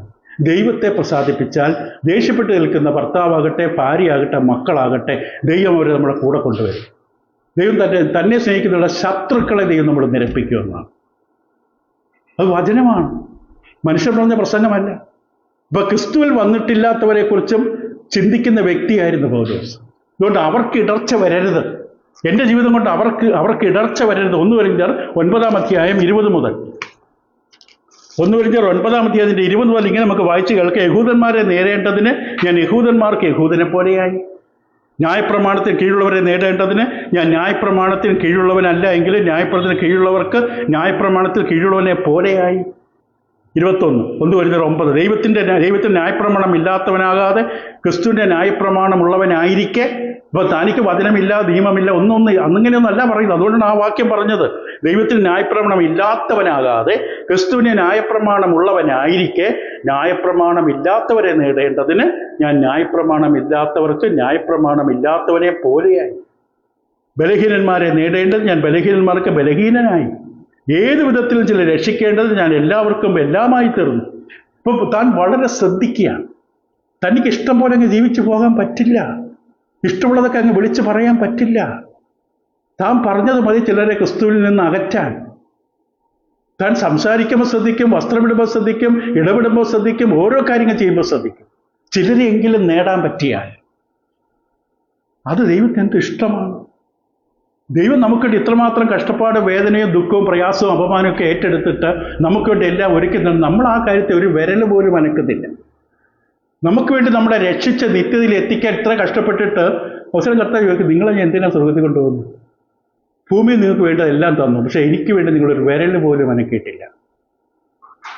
എൻ്റെ രാജ്യത്തിനു വേണ്ടി നിങ്ങളൊന്ന് പ്രാർത്ഥിച്ചിട്ട് പോലുമില്ല. എൻ്റെ സത്യവചനത്തിന് നിങ്ങൾ പ്രതിരോധം പോലും തീർത്തിട്ടില്ല. ഞാൻ പിന്നെ എന്തിനാണ് നിങ്ങളെ സ്വർഗത്തിൽ കൊണ്ടുപോകുന്നത്? താഴെ ഭൂമിയിൽ നിങ്ങൾക്ക് തന്ന ജീവിതം നിങ്ങൾ അടിച്ചു പൊളിച്ച് സുഖസമൃദ്ധിയിൽ ആനന്ദത്തോടെ ജീവിച്ചു. അപ്പോൾ ഈ പ്രവാചകനോട് ചോദിച്ചാണ്, എൻ്റെ മന്ദിരം ശൂന്യമായി കിടക്കെ നിങ്ങൾ തട്ടിട്ട വീടിലേക്ക് ഓടാൻ തിരക്ക് പിടിച്ചു. താഴെ നമ്മൾ ജീവിക്കുന്ന എന്തിനാണെന്ന് അറിയില്ല പലർക്കും. ഇവിടെ പൗലോസിനെ നന്നായിട്ട് അറിയാം, ആരെയെങ്കിലും നേടാൻ പറ്റിയാൽ. ഇവിടെ ഞാൻ ഇടപെടുമ്പോൾ സൂക്ഷിക്കും, ഞാൻ ശ്രദ്ധിക്കും, സംസാരിക്കുമ്പോൾ ശ്രദ്ധിക്കും. എൻ്റെ സംസാരം കൊണ്ട് ഒരാൾ വിട്ടുപോകരുത്. അങ്ങനെ ഒരാൾ വിട്ടുപോയ ആ ദൈവം പറഞ്ഞ് നിന്റെ കഴുത്തിന് തിരികല്ല് കെട്ടണം, എന്നിട്ട് കടലിൽ താത്ത് കളയണം.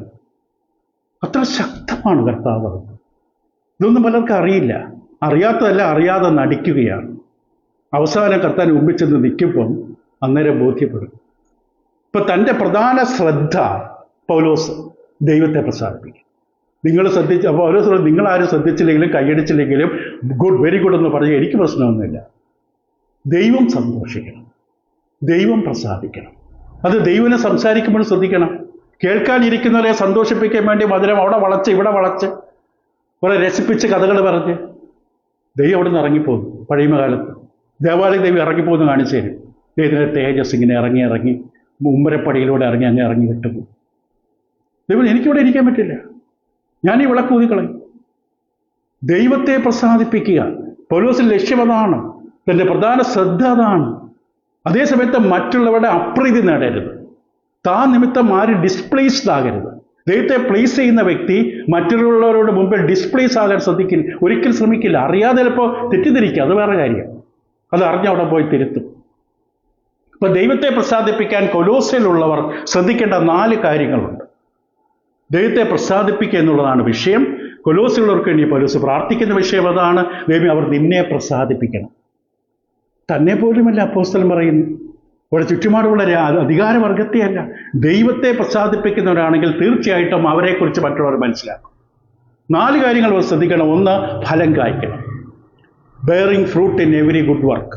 ഇവിടെ കൊലോസ്യ ലേഖനം 1-ാം അധ്യായത്തിൽ അവർ പറയുന്ന എത്രയാണ്? സകല സൽപ്രവൃത്തിയിലും ഫലം കായ്ച്ച്. നിങ്ങൾ ഫലം കായ്ക്കണം. ഫലം കായ്ക്കുന്ന ഒരു സംയുക്ത പദമാണ്, ബെയറിംഗ് ഫ്രൂട്ട്. 2 വാക്കുകൾ ചേരുന്നതാണ് സംയുക്ത പദം എന്ന് പറയുന്നത്. ഫലം കായ്ക്കണം. അത് 1-ാം അധ്യായത്തിൻ്റെ 6-ാം വാക്യം നമ്മൾ കണ്ടു. ആ സുവിശേഷം സർവ്വലോകത്തിൽ എന്ന പോലെ നിങ്ങളുടെ അടുക്കലും എത്തിയ നിങ്ങൾ ദൈവകൃപ യഥാർത്ഥമായി കേട്ടറിഞ്ഞ നാൾ മുതൽ നിങ്ങളുടെ ഇടയിൽ എന്ന പോലെ സർവ്വലോകത്തിലും ഫലം കായ്ച്ചു. ദൈവ മക്കളെ സംബന്ധിച്ച് ദൈവം ആഗ്രഹിക്കും, ദൈവം നോക്കുന്നത് ഈ ചെടിയെ വല്ല ഫലവും ഉണ്ടാവും. ഇപ്പൊ കർത്താവ് അവിടെ വിശന്ന് അത്തിമരത്തിൽ ഒപ്പിച്ച് നിൽക്കുമ്പോൾ താൻ വിശന്നിട്ടാ പോയത്. അത്തിമരത്തിൽ ന്യായമായിട്ട് ഫലം കാണേണ്ടതായിരുന്നു. തലക്കനി ഉണ്ടാകണം. ശരിക്കുള്ള ഫലകാലമല്ല, അതിന് മുമ്പൊരു ഫലം ഉണ്ടാകും മരത്തിൽ. കർത്താവിന് അബദ്ധമൊന്നും പറ്റില്ല. അത് കണ്ടുടനെ ചിലർ അയ്യോ അവിടെ ഫലകാലമല്ല എന്ന് പറഞ്ഞിട്ട് അതിക്കലിച്ചാടി വീഴും. അത് നെഗറ്റീവ് ഹൃദയമാണ്. എവിടെയാണ് കുറവ്? കർത്താവ് അങ്ങനെ അബദ്ധം കാണിക്കും. സാത്താൻ ആ ഒറ്റ വിഷയം പോലെ കർത്താവിനെ ക്രൂശിൽ പോകാൻ തടയാൻ. അപ്പോൾ തീർച്ചയായിട്ടും ആ മരത്തിൽ അന്നേരം ഫലം ഉണ്ടാകണമായിരുന്നു. ഇത്രയും വർഷം ദൈവം വചനത്താൽ പഠിപ്പിച്ച ഒരു വ്യക്തിയുടെ ജീവിതത്തിൽ ദൈവം ചോദിക്കുന്നു, ഈ ഇത്രയും വചനപഠനത്തിനനുസരിച്ച് ഒരു ഫലം നിനക്കുണ്ടാകും. ഈ ഫലം എന്തിനാണ്? തനിക്കിങ്ങനെ ഫലം കിടന്ന് കാറ്റത്താടുന്ന കണ്ട് രസിക്കാനല്ല, മറ്റുള്ളവർക്ക് വേണ്ടിയാണ്. ഈ വൃക്ഷത്തിലുണ്ടാകുന്ന ഫലം മറ്റുള്ളവർക്ക് വേണ്ടിയാണ്. മറ്റുള്ളവരത് അനുഭവിക്കണം, അല്ലെങ്കിൽ അത് കൊണ്ടുപോയി നടണം. വേറൊരു വൃക്ഷമുണ്ടാകും. ദൈവമക്കളിൽ ഫലമുണ്ടാകണം. പൗലോസ് ഇവർക്ക് വേണ്ടി പ്രാർത്ഥിക്കുന്നത് നിങ്ങൾ ഫലം കായ്ക്കണം.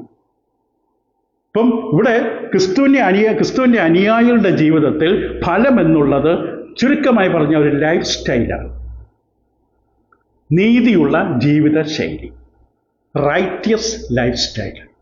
ഒരു ജീവിത ശൈലിയാണ് ഈ ഫലമെന്ന് പറയുന്നത്. യോഹന്നാന്റെ സുവിശേഷം 15-ാം അധ്യായത്തിൻ്റെ 8-ാം വാക്യത്തിൽ, യോഹന്നാന്റെ സുവിശേഷം 15-ാം അധ്യായത്തിൻ്റെ 8-ാം വാക്യത്തിൽ ഇങ്ങനെ നമുക്ക് കാണാൻ സാധിക്കും, നിങ്ങൾ വളരെ ഫലം കായ്ക്കുന്നതിനാൽ. ഏതൊരു സ്ഥലം ഞാൻ പോകുന്ന സമയത്തുണ്ട്, മരം നിറച്ചിങ്ങനെ മാങ്ങ കിടക്കുകയാണ്. റോഡ് സൈഡിലാണ് മാവ് നിൽക്കുന്നത്. ഇങ്ങനെ ഏകദേശം പകുതി മഞ്ഞയാകാൻ തുടങ്ങി. വളരെ ഫലം കായ്ക്കുന്നതിനാൽ. 15:8 യോഹന്നാൻ, നിങ്ങൾ വളരെ ഫലം കായ്ക്കുന്നത്. എന്താ സംഭവിക്കുന്നത്? ദൈവം മഹത്വപ്പെടുകയാണ്, ദൈവം പ്രസാദിക്കുകയാണ്, ദൈവം ഭയങ്കര ഹാപ്പിയാണ് ആ ജീവിതം കണ്ടിട്ട്. നിങ്ങൾ ചിന്തിച്ചൊക്കെ, സ്വർഗവും ദൂതന്മാരും എല്ലാവരും ആ വ്യക്തി ഇങ്ങനെ നോക്കിക്കൊണ്ടിരിക്കുകയാണ്. യോബിന്റെ ജീവിതം അതാണ്. സ്വർഗം മുഴുവൻ വ്യക്തിയെ വാച്ച് ചെയ്യുകയാണ്, സ്വർഗം മുഴുവൻ വ്യക്തിയെ ശ്രദ്ധിക്കുകയാണ്. ആ വ്യക്തി നിലവിളിക്കുമ്പോൾ തന്നെ ദൂതന്മാരുടെ സഹായം ഉണ്ടാകണം. എബ്രായ ലേഖനം 1:14. ദൈവദൂതന്മാരെന്ന് പറഞ്ഞാൽ തന്നെ രക്ഷ പ്രാപിക്കാനുള്ളവരുടെ സേവകാത്മാക്കളാണ്. അവിടെ ചുറ്റും ദാസന്മാരുടെ ദൂതന്മാർ വന്ന് നിൽക്കുന്നുണ്ട്. എന്നാൽ ആ വ്യക്തി ദൈവത്തെ സന്തോഷിപ്പിക്കാൻ വേണ്ടി മാത്രം ജീവിക്കുന്ന വ്യക്തിയാണ്. അതൊക്കെ സത്യമായ കാര്യമാണ്. ഇപ്പൊ വളരെ ഫലം കായ്ക്കുന്നതിനായി ദൈവം മഹത്വപ്പെടുന്നു. യോഹന്നാൻ 15:8. ദൈവത്തിന് മഹത്വം കിട്ടുന്നൊരു ജീവിതം. നമ്മുടെ ജീവിതങ്ങളുടെ ദൈവത്തിന് മഹത്വം ഉണ്ടാകുന്നുണ്ട്. ദൈവം മഹത്വപ്പെടുന്നുണ്ട്. ഭർത്താവിന് ഭയങ്കര ഇഷ്ടം, ഭാര്യയ്ക്ക് ഭയങ്കര ഇഷ്ടം, മക്കൾക്ക് my dear mamma, my dear daddy. ദൈവം എന്താ പറയുന്ന ജീവിതം കണ്ടിട്ട്? ഒരു വിശ്വാസിക്ക് ആത്മീക പരിജ്ഞാനം ലഭിക്കുമ്പോൾ ദൈവികമായ ഗുണങ്ങൾ ആ വ്യക്തിയിലുണ്ടാകും. ഇത് ഫ്രിഡ്ജിൻ്റെ മുകളിൽ ഇരിക്കുന്ന പ്ലാസ്റ്റിക് മുന്തിരിങ്ങയല്ല, ഹിപ്പോക്രിറ്റിക്കൽ ഫ്രൂട്ടല്ല. ഒരു വിശ്വാസിക്ക് ആത്മീക പരിജ്ഞാനം ലഭിക്കുമ്പോൾ ദൈവികമായ ഡിവൈൻ വെർച്യൂസ്, ഗുണങ്ങൾ ആ വ്യക്തിയിലുണ്ട്. ആ ദൈവിക പരിജ്ഞാനത്തിലൂടെ മാത്രമേ ഗുണമുണ്ടാവുകയുള്ളൂ. ദൈവിക ഗുണങ്ങൾ ഉണ്ടാക്കുന്ന ആ വ്യക്തി ദൈവത്തെക്കുറിച്ചുള്ള പരിജ്ഞാനം പ്രാപിക്കും. അത് മറ്റുള്ളവരെ സേവിക്കാനും സഹായിക്കാനും കഴിയുന്ന ജീവിതത്തിനുണ്ട്. ആ വ്യക്തി സമൂഹത്തിൽ ഇറങ്ങുമ്പോൾ എല്ലാവർക്കും വേണ്ടി സഹായം ചെയ്യും, തന്നെ അങ്ങ് മറക്കും. കാരണം ആ വ്യക്തി ആദ്യം കിട്ടിയത് ആത്മീയ പരിജ്ഞാനം, അതനുസരിച്ച് ദൈവികമായ ഗുണങ്ങൾ. ഈ ഗുണം എന്തിനാണ്? ഇങ്ങനെ അലമാരി വെച്ച് പൂട്ടി വയ്ക്കാനല്ല, സേവനത്തിനാണ്. ചിലപ്പോൾ അത് പ്രാർത്ഥനയാകാം, താങ്ങാനാകാം, സന്ദർശിക്കാനാകാം, സഹായിക്കാനാകാം. മറ്റുള്ളവരെ സേവിക്കുവാനും സഹായിക്കാനും കഴിയുന്ന ജീവിതത്തിന് അത് ഇടയാക്കും. കാരണം ദൈവിക ഗുണങ്ങൾ തനിക്കുണ്ട്. അതുകൊണ്ടാണ് ഈ സേവനം സാധിക്കുന്നത്. മറ്റുള്ളവർക്ക് അത് ഒരുപക്ഷെ മറ്റുള്ളവർ ക്രിസ്തുവിലേക്ക് വരാനും ഇവിടെ വരും. കാരണം ആ വ്യക്തി എന്ത് പ്രയാസമുണ്ടെങ്കിലും എനിക്ക് വേണ്ടി പ്രാർത്ഥിക്കും, എന്നെ സന്ദർശിക്കും, എൻ്റെ കാര്യങ്ങൾ അന്വേഷിക്കും. അപ്പോൾ എനിക്ക് ആ വ്യക്തി പോകുന്ന സ്ഥലത്ത് പോകണമെന്ന് ആഗ്രഹമുണ്ട്. പലവരും കർത്താവിനെ വിട്ടുപോകുന്നത് നമ്മുടെ ജീവിതം കണ്ടിട്ടാണ്. നിങ്ങളുടെ ജീവിതം എങ്ങനെയാണ്? ഇവിടെ ഞാൻ അവിടെ വന്നിട്ട് എന്നെ എന്തിനാ ഇരട്ടിച്ച നരയോഗ്യനാകുന്നത്? പലരും ചോദിക്കുന്ന മനസ്സ് ചോദിക്കും, പറയില്ല. അപ്പോൾ നമ്മളെ കൊണ്ട് പ്രയോജനമുള്ളതുകൊണ്ട് മറ്റുള്ളവർ ക്രിസ്തുവിലേക്ക് വരുന്നതിന് ഇങ്ങനെയുള്ളവരുടെ ജീവിതം പ്രയോജനപ്പെടും. ഇപ്പോൾ ദൈവത്തിന് പ്രസാദമുള്ള ജീവിതം നയിക്കുവാൻ ഫലപ്രാപ്തി പ്രൊഡക്റ്റീവാണ്. ക്രിസ്ത്യാനി പ്രൊഡക്റ്റീവാണ്, ഫ്രൂട്ട് പ്രൊഡ്യൂസിംഗ് ആണ്. ക്രിസ്ത്യാനിക്ക് മാത്രമേ ഉള്ളൂ ഈ ഫ്രൂട്ട് പ്രൊഡ്യൂസിങ്. കാരണം മുന്തിരിവള്ളിയോട് ചേർന്ന് നിൽക്കുന്ന കൊമ്പാണ്. കർത്താവിൻ്റെ ശിഷ്യരാണ്. കർത്താവ് ഫുൾ ഓഫ് ലൈഫാണ്. ആ ജീവനുമായി ചേർന്ന് നിൽക്കുന്ന കൊമ്പിൽ ഫലം കായ്ച്ചില്ലെങ്കിൽ കർത്താവിന് അത് ഓപ്പറേറ്റ് ചെയ്തോ. മറ്റുള്ളവരുടെ ഏറ്റവും എളുപ്പം എന്തെന്നറിയാമോ? മറ്റുള്ളവരുടെ കുറ്റങ്ങളും കുറവുകളും തെറ്റുകളും ഊന്നിപ്പറയുക, കണ്ടുപിടിക്കുക. ഫലം കായ്ക്കാൻ തയ്യാറല്ല. ആരെ കണ്ടാലും അവിടെ കുറ്റം എന്താണ്, തെറ്റെന്താണ്, കുറവെന്താണ്. കാരണം അവരെന്താ അങ്ങനെ ചെയ്യുന്നത്? ജീവിതത്തിൽ ഗുണങ്ങളില്ല, സൽപ്രവൃത്തികളില്ല, ഫലമുള്ള ജീവിതം. അതിനേക്കാൾ എളുപ്പമുള്ള പണി കുറ്റം കണ്ടുപിടിക്കുക. ദൈവിക സന്ദേശം മറ്റുള്ളവരെ അറിയിക്കുന്നവർ ആ സന്ദേശത്തിൻ്റെ തെറ്റായ ചിത്രം തരരുത്. ദൈവിക സന്ദേശം അത് കുട്ടികളെ പഠിപ്പിക്കുമ്പോൾ പോലും ആകട്ടെ, യൗവനക്കാരെ പരിശീലിപ്പിക്കുമ്പോഴാകട്ടെ, മുതിർന്നവരെ പരിശീലിപ്പിക്കുമ്പോഴാകട്ടെ, അധ്യാപകർക്കുടെ പരിശീലന ക്ലാസ് പങ്കെടുക്കുന്നവരാകട്ടെ, അതിൽ പഠിപ്പിക്കുന്നവരാകട്ടെ, അങ്ങനെയുള്ള വ്യക്തികൾ അവരുടെ സ്വന്തം ജീവിതത്തിൽ തെറ്റായ പിക്ചർ വരയ്ക്കരുത്. അത് വിരോധാഭാസമാണ്. തെറ്റായ ചിത്രം കൊടുക്കരുത്. സത്യം വെളിപ്പെടുത്തുന്നതിനും സുവിശേഷത്തിൻ്റെ സൗന്ദര്യം മറ്റുള്ളവർ കാണുന്നതിനും വേണ്ടിയാണ് ചെയ്യേണ്ടത്. എല്ലാവരും പെർഫെക്റ്റ് അല്ല. ഇങ്ങനെ പറയുക, sermon lived is the best sermon preached. ദൈവവചനമനുസരിച്ച് ജീവിതം ക്രമീകരിക്കാൻ ആഗ്രഹിക്കുന്ന ഒരു വ്യക്തിയാണെന്ന് മറ്റുള്ളവർ കാണും. ദൈവത്തെ സ്നേഹിക്കുന്ന, ദൈവത്തിന് വേണ്ടി ജീവിക്കാൻ ആഗ്രഹിക്കുന്ന വ്യക്തിയാണെന്ന് മറ്റുള്ളവർ കണ്ടാൽ ആ വ്യക്തി പറയുന്നത് ശ്രമിക്കും. വ്യക്തി ഒരു ചടങ്ങാണ്, ജോലിയാണ്, എന്തോ വരുമാനം കിട്ടും, അതിനുവേണ്ടി ചെയ്യുന്നൊരു ജോലിയാണ്. അതൊന്നും കേൾക്കാൻ ആളുണ്ടാകില്ല. പക്ഷേ ലോകത്തിലെ മനുഷ്യർ അതിന് തക്ക ആൾക്കാരെ ഉണ്ട്, ചിലപ്പോൾ ആൾ കൂടിയെന്ന് വരും. ദൈവമക്കൾ എന്ന നിലയിൽ നാം സൽപ്രവർത്തികളിൽ ഉത്സാഹമുള്ളവരായിരിക്കുവാൻ കാരണം ഇത് ദൈവഹിതമാണ്. എഫേസ്യർ 2:10. നാം ക്രിസ്തുവിൻ്റെ കൈപ്പണി, ഇംഗ്ലീഷിൽ മാസ്റ്റർ പീസ്. കർത്താവ് ഇപ്പോൾ ഒരു മൈക്കലാഞ്ചലോയുടെ ആകട്ടെ, മറ്റാരുടെയെങ്കിലും ശില്പികളുടെ പണിപ്പുരയിൽ ചെന്ന് കഴിഞ്ഞാൽ അവിടെ മാസ്റ്റർ പീസായ ചില വിഗ്രഹങ്ങളുണ്ട്, കൊത്തുപണികളുണ്ട്, കലാസൃഷ്ടിയുണ്ട്, ചിത്രരചനയുണ്ട്. അവിടെ മാസ്റ്റർ പീസ്. ദൈവം മക്കളെ വിളിച്ചിരിക്കുന്ന പേരാണ്. God's people are God's masterpiece. എഫേസ്യർ 2:10 അവൻ്റെ കൈപ്പണിയായി സൽപ്രവർത്തികൾക്കായി നിങ്ങളെ സൃഷ്ടിച്ചിരിക്കുകയാണ്. അത് വളരെ പ്രധാനമാണ്. എന്തിനാണ്? സൽപ്രവർത്തികൾക്കായി. നിങ്ങളെ ഞാൻ ഭൂമിയിൽ രക്ഷിച്ചത്, പാപം മോചിപ്പിച്ച് നിങ്ങളെ വീണ്ടെടുത്തത് ഭൂമിയിൽ നിങ്ങൾ ചില ജോലികൾ നിറവേറ്റാനുണ്ട്. നിസ്വാർത്ഥമായി തന്നെ ശുശ്രൂഷിക്കുന്നവരിലൂടെ ശ്രദ്ധിക്കുക. ഇപ്പം നിസ്വാർത്ഥം എന്ന് പറഞ്ഞാൽ സ്വാർത്ഥതയില്ല. എന്നെ ആരും ശ്രദ്ധിക്കണ്ട, എന്നെ നിങ്ങൾ അംഗീകരിച്ചില്ലെങ്കിലും കൈയടിച്ചില്ലെങ്കിലും പുറത്തോട്ടി അഭിനന്ദിച്ചില്ലെങ്കിലും ഒരു പ്രശ്നമില്ല എന്ന് പറയുന്ന പോലെ, എനിക്ക് പ്രശംസ കിട്ടാനും എന്നെ ശ്രദ്ധിക്കപ്പെടാനും എൻ്റെ പേര് വലുതാകാനും എൻ്റെ പേര് ഇങ്ങനെ ഉച്ചരിക്കപ്പെടാനും എനിക്ക് വേണ്ടി അവസാനം ഒരു താങ്ക് യു പറയാനൊന്നും കാത്തിരിക്കില്ല പൗലോസ്. നിസ്വാർത്ഥനാണ്. യേശു അങ്ങനെയാണ്. തന്നെ ആരും താങ്ക് യു പറഞ്ഞായിട്ട് ബൈബിളിൽ കാണുന്നത്. അങ്ങനെ പറഞ്ഞാൽ വേണ്ട, മിണ്ടരുത്. ഞാനാണ് നിങ്ങളെ സുഖപ്പെടുത്തുന്നത് ആരോടും പറയും. എനിക്ക് പബ്ലിസിറ്റി വേണ്ട.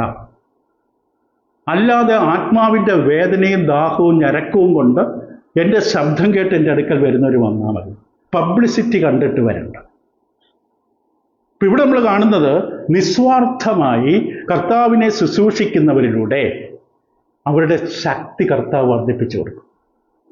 അവിടെ ഉള്ളിലുള്ള പ്രാപ്തി വർദ്ധിപ്പിച്ചു. അതാണ് ഫിലിപ്പി ലേഖനം 2:12-13. ഫിലിപ്പി ലേഖനം 2-ാം അധ്യായത്തിൻ്റെ 12-13 വാക്യങ്ങൾ പഠിച്ച പുസ്തകമാണെങ്കിൽ പോലും ചില വിഷയങ്ങൾ പഠിക്കുമ്പോൾ ആ വാക്യങ്ങൾ വീണ്ടും പൊങ്ങി വരും. അന്നേരം അതിന് വേറെ അർത്ഥ തലങ്ങളുണ്ടാവും. ഫിലിപ്പി 2:13-14 എനിക്ക് 2-ാം അധ്യായത്തിൻ്റെ 12-13 വാക്യങ്ങളിൽ, അതുകൊണ്ട് പ്രിയമുള്ളവരെ, നിങ്ങൾ എല്ലായ്പ്പോഴും അനുസരിച്ചതുപോലെ ഞാൻ അരികത്തിരിക്കുമ്പോൾ മാത്രമല്ല, ഇന്ന് ദൂരത്തിരിക്കുമ്പോൾ ഏറ്റവും അധികമായി ഭയത്തോടും വിറയലോടും കൂടെ നിങ്ങളുടെ രക്ഷയ്ക്കായി പ്രവർത്തിപ്പീൻ. എന്നിട്ട് ഇച്ഛിക്കുക എന്നതും പ്രവർത്തിക്കുക എന്നതും നിങ്ങളിൽ ദൈവമല്ലോ തിരുവുള്ളമുണ്ടായിട്ട് പ്രവർത്തിക്കും. ഇപ്പോൾ ജീവിതം ദൈവത്തിന് വേണ്ടി സമർപ്പിച്ച് ദൈവത്തിൻ്റെ മഹത്വത്തിൽ ജീവിക്കണമെന്ന് ആഗ്രഹിച്ചുകൊണ്ട് കാര്യങ്ങൾ ചെയ്യാൻ മുന്നോട്ടിറങ്ങിയാൽ പറഞ്ഞു, ഒരു മിനിറ്റ്, ഞാനും ഉണ്ട് കൂടെ, നിന്നെക്കൊണ്ടത് പറ്റില്ല, ഞാൻ കൂടെ വന്ന് നിന്നെ കൊണ്ടത് ചെയ്യിപ്പിച്ചു തരാം. ഇതാണ് ഈ വാക്യം പറയുന്നത്. അതായത് നിസ്വാർത്ഥമായി. പക്ഷെ ഈ ജോലി ചെയ്യുമ്പോൾ എൻ്റെ കൈയ്യടി കിട്ടാൻ വേണ്ടിയല്ല. എനിക്ക് രഹസ്യ അജണ്ട ഉണ്ടെങ്കിൽ കർത്താവ് കൂടെ കാണില്ല. സുവിശേഷം അറിയിക്കാൻ പോകുമ്പോൾ എനിക്ക് കിട്ടാൻ പോകുന്ന നേട്ടത്തെക്കുറിച്ചുള്ള ഒരു അജണ്ടയാണ് മനസ്സിലുണ്ടെങ്കിൽ നീ തന്നെ വയ്ക്കോ, കിട്ടുന്ന വാങ്ങിച്ചോളം പറയും. എന്നുവെച്ചാൽ കർത്താവിനെ മഹത്വപ്പെടുത്തണം.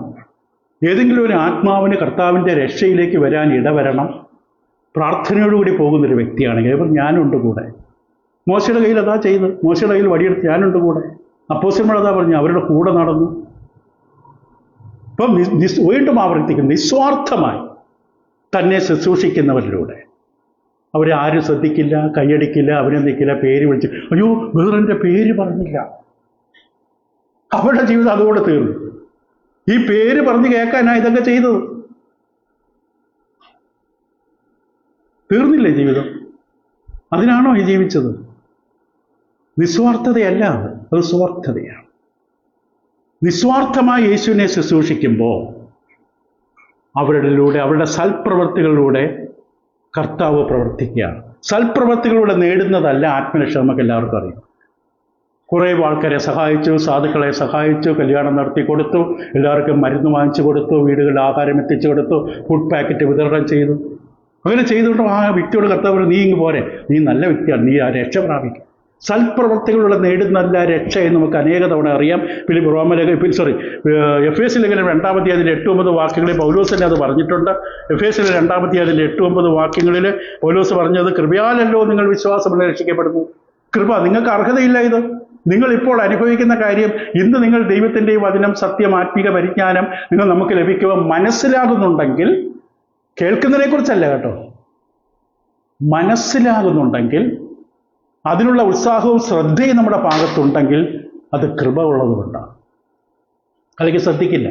എന്തെങ്കിലും ഡൈവേർഷൻ കണ്ടാൽ, ഡിസ്ട്രാക്ഷൻ കണ്ടാൽ അതിൻ്റെ പുറകെ പോകും. പിന്നെ അവരുടെ മേൽ കൃപയില്ല. കൃപയുള്ളവർ ശ്രദ്ധിക്കും. ഇപ്പോൾ ദാനം നൽകാൻ മക്കതോനിയ സഭയ്ക്ക് കൃപ കിട്ടി. ദൈവികമായി ദൈവമക്കൾ ചെയ്യുന്ന എല്ലാ കാര്യങ്ങളും, ഇതിന് മഹത്വമുള്ള എല്ലാ കാര്യങ്ങളും ചെയ്യപ്പെടുന്നത് കൃപയുള്ളതുകൊണ്ടാണ്. കൃപയിലേക്ക് നമ്മൾ കർമ്മം ചെയ്യും, അനുഗ്രഹം ഉണ്ടാകില്ല. അപ്പോൾ ഇവിടെ പൗലോസ് പറയുന്നത് ഇത്രയേ ഉള്ളൂ, കൃപയാലല്ലോ. നിങ്ങളുടെ ഭാഗത്ത് വിശ്വാസമുണ്ട്, പറയുന്നത് ഞാൻ കേട്ട് ശ്രദ്ധിച്ചിരിക്കുകയാണ്, എന്നാലും മനസ്സിലാകുന്ന ദൈവം പറയും, ഞാൻ മനസ്സിലാക്കി തരാം, ഞാൻ പൊരുൾ തിരിച്ചു തരാം. കൃപയാലല്ലോ നിങ്ങൾ വിശ്വാസം മൂലം രക്ഷിക്കപ്പെടുന്നു. നിങ്ങളല്ല കാരണം. ക്രെഡിറ്റ് നിങ്ങൾക്കില്ല. നിങ്ങൾക്ക് നേട്ടമാണ് വേണ്ടെങ്കിൽ, അനുഗ്രഹം വേണ്ടെങ്കിൽ ഇതാണ് മാർഗം. നിങ്ങളല്ല കാരണം. നല്ലൊരു ക്ലാസ് നിങ്ങൾക്ക് ലഭിച്ചാൽ അത് കെട്ടിയിട്ടുണ്ടെങ്കിൽ, അത് കേട്ടിരിക്കുന്നതിനെ കുറിച്ചല്ല, ജീവിതത്തിൽ അന്നൊരു തീരുമാനമെടുക്കുന്ന തരത്തിൽ പരിവർത്തനം, രൂപാന്തരം നിങ്ങൾക്കും കേൾക്കുന്നവർക്കും ഉണ്ടായിട്ടുണ്ടെങ്കിൽ കാരണം ദൈവമാണ്. ഇച്ഛിക്കുന്നതും പ്രവർത്തിക്കുന്നതും ദൈവമാണ്. കാര്യം നിങ്ങൾ കാരണമല്ല, ദൈവത്തിൻ്റെ ദാനമത്രയാകും. ആരും പ്രശംസിക്കാതിരിക്കുക. സ്വയം പ്രശംസ ദൈവത്തിന് ഇഷ്ടമല്ല. ദൈവം ഒരു അവസരം തരും പ്രശംസിക്കാൻ, അന്നേരം നമ്മൾ പ്രശംസിക്കില്ല. അന്നേരം പറയും, ഞാനാകുന്നത് ദൈവകൃപയെന്ന് പറയും. എത്ര ഉയരത്തിൽ കയറിയാലും ദൈവമക്കൾ അങ്ങനെ പറയും. യഥാർത്ഥ ദൈവമക്കൾ, ഞാനല്ല കയറി, ദൈവം എന്നെ കയറ്റിയതാണ്. അങ്ങനെ നിങ്ങൾ കാരണമല്ല, ദൈവം ദാനമത്രയാകുന്നു, ആരും പ്രശംസിക്കാതിരിക്കാൻ പ്രവൃത്തിയിലും കാരണമല്ല എന്ന്. എന്നിട്ടാണ് എഫേസ്യർ 2:10 നാം കൈപ്പണിയാണ്. അവൻ്റെ മാസ്റ്റർ പീസാണ് എന്നിവിടെ പറഞ്ഞ അതുകൊണ്ടാണ്. അപ്പോൾ ഇവിടെ വളരെ വ്യക്തമായി നമ്മൾ കണ്ടു, സൽപ്രവൃത്തികളിലൂടെ നേടുന്നതല്ല ആത്മരക്ഷ. പക്ഷെ നിത്യജീവൻ ശ്രദ്ധിക്കുക, നിത്യജീവൻ പ്രാപിക്കേണ്ടത്. ദൈവം നമ്മളെ നിത്യതയെ കൊണ്ടുപോകണമെങ്കിൽ നീ പറഞ്ഞു, ഒരു മിനിറ്റ് അവിടെ നിന്നേ, നീ രക്ഷപ്പെട്ടു, സ്നാനപ്പെട്ടു ഒക്കെ ചെയ്തു, ഭയങ്കര സ്നാനപ്പെട്ട എല്ലാവർക്കും ലഡുവൊക്കെ നീ വിതരണം ചെയ്തു. പിന്നീട് നീ ഇത്ര വർഷം എങ്ങനെയാണ് ജീവിച്ചത്? ഒരു നല്ല കാര്യം നീ ചെയ്ത ദൈവത്വജനത്തിന് വേണ്ടി, സഭയ്ക്ക് വേണ്ടി, കർത്താവിൻ്റെ നാമത്തിന് വേണ്ടി നീ ചെയ്തൊരു പ്രവൃത്തി എന്ന് പറ. ഇത് റോമലേഖത്തിൽ ചോദിക്കുന്നതാണ്. റോമലേഖനം 2:7 പ്രവൃത്തികളല്ല നമ്മൾ രക്ഷിക്കപ്പെട്ടത് ശരിയാണ്. പക്ഷെ രക്ഷിക്കപ്പെട്ട നിൻ്റെ ജീവിതത്തിൽ എന്തുണ്ട്? ബൈബിൾ വായനയുണ്ടോ? ദിവസം എത്ര നേരം പ്രാർത്ഥിക്കും? എത്ര സെക്കൻഡ്? ഞാൻ അങ്ങനെ ചോദിക്കുകയുള്ളൂ, മിനിറ്റൊന്നും പോലും പറയില്ല. എത്ര സെക്കൻഡ് അത് ആഹാരം മുമ്പിൽ വെച്ച് തലതായിത്തീരുന്ന ഒരു അഭ്യാസ പ്രകടനം. എത്ര സെക്കൻഡ് നീ പ്രാർത്ഥിക്കും? രാവിലെ എഴുന്നേക്ക് ശ്വാസം മൂക്കിലുള്ളപ്പോൾ നീ നന്ദി പറഞ്ഞാണോ ജീവിതം തുടങ്ങുന്നത്? പഠിക്കാനിരിക്കുമ്പോൾ, ജോലിക്ക് പോകുമ്പോൾ, തിരിച്ചു വരുമ്പോൾ, ഇപ്പോൾ ഒരു ആത്മീക അവസ്ഥയിലാണോ, ആത്മീകമായൊരു പ്രതലത്തിലാണോ നീ ജീവിക്കുന്നത്? റോമർ 2:7 പൗലോസ് പറയുന്നത് എങ്ങനെയാണ്?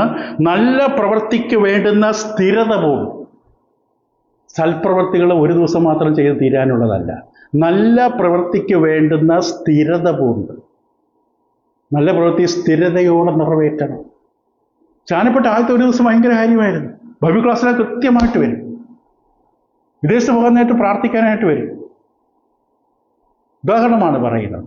പിന്നെ അവരെ വഴിക്ക് കാണാറില്ല. വന്നതറിയില്ല, പോയതും അറിയില്ല. ദൈവം വേണ്ടേ? യുദ്ധസമാനമായ അന്തരീക്ഷത്തിൽ വിമാനം റദ്ദ് ചെയ്യപ്പെടുന്ന കാലത്ത് ദൈവത്തിൻ്റെ സഹായം വേണ്ടേ?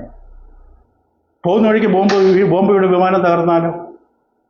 ദൈവത്തിൻ്റെ സംരക്ഷണം വേണ്ടേ?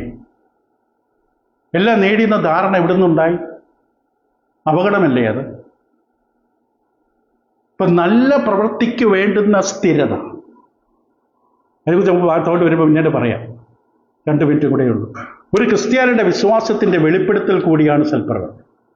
ഞാൻ വിശ്വാസിയാണെന്ന് ഈ മാവ്, ഈ പ്ലാവ് നല്ല പ്ലാവാണെന്ന് വെളിപ്പെടുത്തുകയാണ് നല്ല ഒന്നാന്തരം തേനൂറുന്ന വരിക്കച്ചക്ക.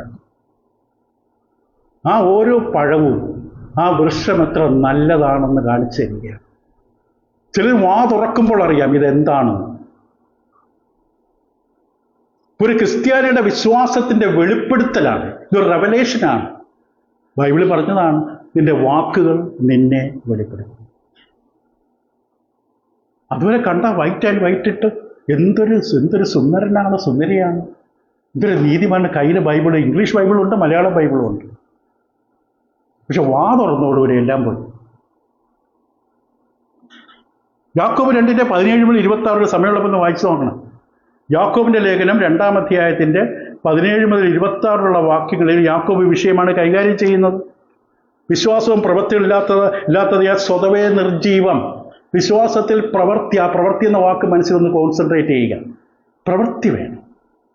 അതേസമയത്ത് പ്രവൃത്തിയാലല്ല രക്ഷിക്കപ്പെടുന്നുള്ള ഉപദേശപരമായ ടീച്ചിങ് നമ്മൾ കണ്ടു. പ്രവൃത്തികൾ കാണിച്ചത് ദൈവം കയറ്റിവിടില്ല. രക്ഷിക്കപ്പെട്ട പക്ഷേ ഒരാളുടെ ജീവിതത്തിൽ പ്രവൃത്തി വേണം. ഇതാണ് റോമലേഖനവും യാക്കോബ് ലേഖനം തമ്മിലുള്ള വ്യത്യാസം. യാക്കോബ് ലേഖനത്തിൽ പറയുന്നത്, നീ രക്ഷിക്കപ്പെട്ടാണെങ്കിൽ നിന്റെ പ്രവൃത്തി കാണിച്ച്, നീ സ്നാനപ്പെട്ട് ഇത്ര വർഷമേ നീ ചെയ്ത പ്രവൃത്തി കാണിച്ച്. അതിൻ്റെ 17 മുതൽ അതാണ് പറയുന്നത്. എന്നാൽ ഒരുത്തരും വിശ്വാസമുള്ളത് എനിക്ക് പ്രവൃത്തിയുള്ളതെന്ന് പറയുമായിരിക്കും. നിന്റെ വിശ്വാസം പ്രവൃത്തികൾ കൂടാതെ കാണിച്ചതാണ്. വിശ്വാസം മുറിക്കാതിരിക്കാനുള്ളതല്ല, പ്രവൃത്തികൾ കൂടാതെ കാണിച്ചതാണ്. ഞാനും എൻ്റെ വിശ്വാസം പ്രവൃത്തികളായി കാണിച്ചത്. എന്നിട്ട് പലരുടെ അവിടെ അബ്രഹാമിനെ കുറിച്ചും യാഗപീഠത്തിൽ ഇസ്ഹാക്കിനെ കടത്തിയതിനെ കുറിച്ചും വായിച്ചു നോക്കിയാൽ മതി. അപ്പം പ്രവൃത്തി ദൈവത്തിൽ പ്രധാനമാണ്. നമ്മുടെ പ്രവൃത്തി, ക്ലാസ്സിൽ പോയി, ആരാധനയ്ക്ക് പങ്കെടുത്തു, ട്രാക്ട് എടുക്കുന്ന പുറകെ ഞാൻ ലൈനായിട്ട് പോയി, നീ എന്താ കൊടുത്തോ? ആരെങ്കിലും കർത്താവിനെ അപമാനിക്കുന്നിട്ട് ഓടിക്കളഞ്ഞു അവിടെ. അറിയാമെങ്കിൽ പറയണ്ടേ, അറിയാൻ പാടില്ലെങ്കിൽ പഠിക്കണം, അറിയാമെങ്കിൽ പറയണ്ടേ. കർത്താവിന് വേണ്ടി പോരാടിയോ? പട്ടാളക്കാരനല്ലേ. ഈ വാൾ ഇതിനകത്തിട്ട എത്ര കത്തികൾ വീട്ടിനകത്ത് തുരുമ്പെടുത്ത് കിടപ്പുണ്ട്. വാളിന് മൂർച്ചയുണ്ടോ? ആവശ്യമില്ലാതെ കുറ്റം പറയുന്ന നാവിന് മൂർച്ചയുണ്ടല്ലോ. കർത്താവിനെക്കുറിച്ച് പറയാനായിട്ടുള്ള ഉപദേശം നൽകാനുള്ള മൂർച്ചയുണ്ടോ? അതാണ് ചോദിക്കുന്നത്. നിന്റെ പ്രവൃത്തി എന്ത് ചെയ്യും? കാരണം 2 കൊരിന്ത്യർ 5:10 അവനവൻ ശരീരത്തിലായിരിക്കുമ്പോൾ ചെയ്ത് നല്ലതാകിലും തീയതാകിലും ഇതിന് തക്കവണ്ണം പ്രവർത്തിക്കും, അല്ലെങ്കിൽ പ്രാപിക്കും. 1:17 വായിച്ച് അവസാനിപ്പിക്കാം. ഓരോരുത്തൻ്റെ പ്രവൃത്തിക്ക് തക്കവണ്ണം ന്യായം വിധിക്കുന്നവനെ നിങ്ങൾ പിതാവെന്ന് വിളിക്കുന്നുവെങ്കിൽ. അപ്പോൾ ദൈവം നമ്മുടെ രക്ഷിക്കപ്പെട്ടവരെ കുറിച്ചാണ് പറയുന്നത്. രക്ഷയുടെ അനുഭവത്തിൽ വന്ന ഒരു വ്യക്തിയോട് പറയുകയാണ്, നിന്റെ പ്രവൃത്തിക്കനുസരിച്ചാണ് ഞാൻ നിന്നെ ന്യായം വിധിക്കാൻ പോകുന്നത്. ദൈവം രക്ഷിച്ച് ശരിയാണ്, പക്ഷേ അവസാന ദൈവം കണക്ക് ചോദിക്കുമ്പോൾ കൊണ്ടു നിർത്തും. ജീവൻ്റെ പുസ്തകം തുറക്കും. വെളിപാട് 20:11 വെള്ളസിംഹാസനത്തിന് മുമ്പിൽ പുസ്തകങ്ങൾ തുറക്കും. ഒരു പുസ്തകം ജീവൻ്റെ പുസ്തകമാണ്. ഇവിടെ എഴുതിയിരിക്കുന്ന മരിച്ചവർക്ക് ഇവിടെ പ്രവർത്തികൾക്കടുത്ത ന്യായം. പ്രവർത്തി വളരെ ശ്രദ്ധിക്കുന്ന കാര്യമാണ്. പ്രവൃത്തി ഉണ്ടാകും. ആ വൃക്ഷം നട്ടാൽ വെള്ളമൊഴിച്ച് നനച്ച് വളമിട്ട് കൊടുത്താൽ അത് ഫലമുണ്ടാകേണ്ട സമയത്ത് ഫലം കായും. ചിലപ്പോൾ 30 ആകും, 60 ആകും, 100 ആകും. ഇതിൽ ഫലമുണ്ടാകും. ഫലമില്ലെങ്കിൽ ദൈവം കർത്താവ് പറയും എന്ത് ചെയ്യുമെന്ന്. ചെത്തുമ്പോൾ നല്ല സുഖമല്ലേ? ആ ചെടിയോട് ചോദിക്കണം, ആ മൂർച്ചയുള്ള കത്തി, ഒരു പ്രത്യേക കത്തി കൊണ്ടാണ് ചെത്തുന്നത്. ഒറ്റ ചെത്തേ ചെത്തുള്ളൂ, അറ്റങ്ങ് പോകും. രക്തം പോലെ അത് ഇത് സാധനം പുറത്തിയാണ്.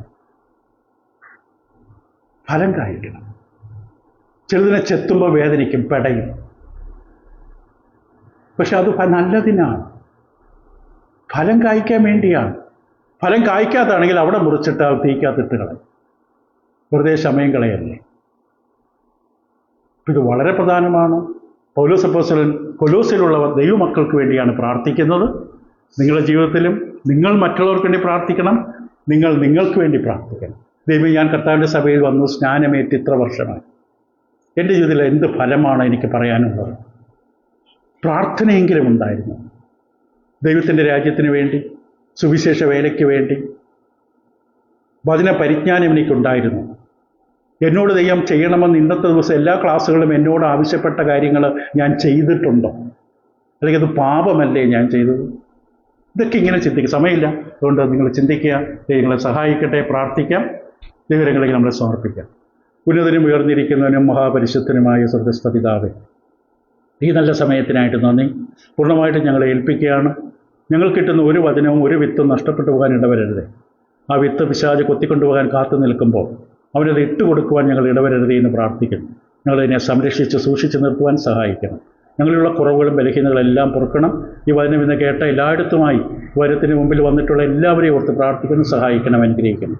മാനവും മഹത്വവും അങ്ങ് എടുക്കണം. ക്രിസ്തുയേശു മുഖാന്തരം അപേക്ഷിക്കുന്ന പ്രാർത്ഥന കൃപയോടെ കേൾക്കുമാറാകണമേ. ആമീൻ.